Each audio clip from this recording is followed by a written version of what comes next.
Hi, it's me again with more videos in this series about navigating your career. And today's topic is, why do you want an agent?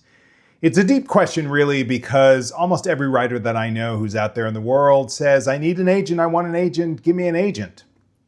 But really, the question is not that you feel like you want one, but really why? Because the decision to have an agent is very specific to your, and I mean you, your specific career trajectory. What are you doing right now in your industry, in your life, in your career that makes you feel like an agent would be a good addition to what you're bringing to the table? Now, some people out there, and I don't blame you, you want an agent for validation or for status, or maybe you feel like you need it for access. And that may be true for certain people, but it might also be different for other people.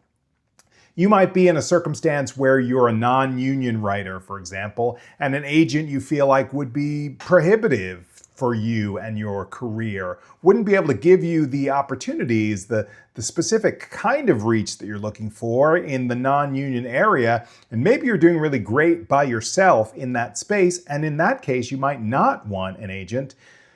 But there are those instances in which you want to expand your career to a specific kind of work.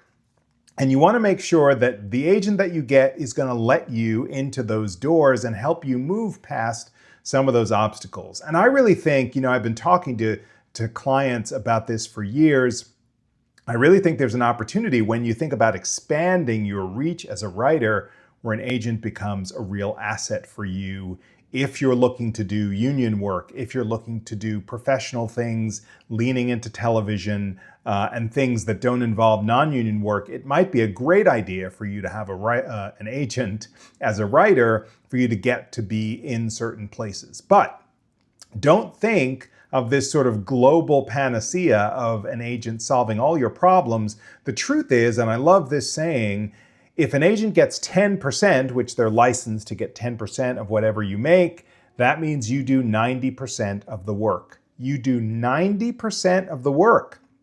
So you don't just get an agent and sit back. You really get an agent, bring them onto your team, and you collaborate with them. So, recognize that if you're ready to collaborate, if you're ready to talk to people and strategize and do your part networking and do your part, connecting to people and writing new scripts and keeping up with the latest trends and are in a partnership, if you're ready to be in a partnership, then perhaps you're ready for an agent. But if you're looking for somebody to just wave a magic wand over your career, maybe it's that you need more credits. Maybe that it's that you need more practice. Maybe that it's you need to build more relationships, and that your script mojo needs to be improved before an agent would do you any good.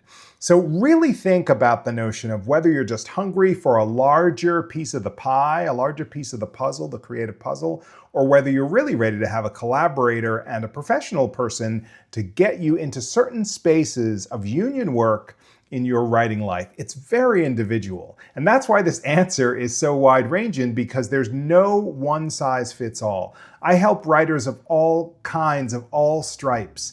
And sometimes people need and want agents, and sometimes they're doing just fine by themselves. And it's really up to you to assess where you are, to understand what you need, what you truly need, what you're ready for, and lean into that space. So I'm really cheering you on in that discernment.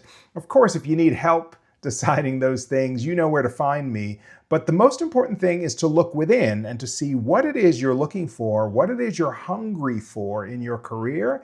And maybe an agent is a match to that, and maybe an agent is not. Thanks for watching. I'll see you next time.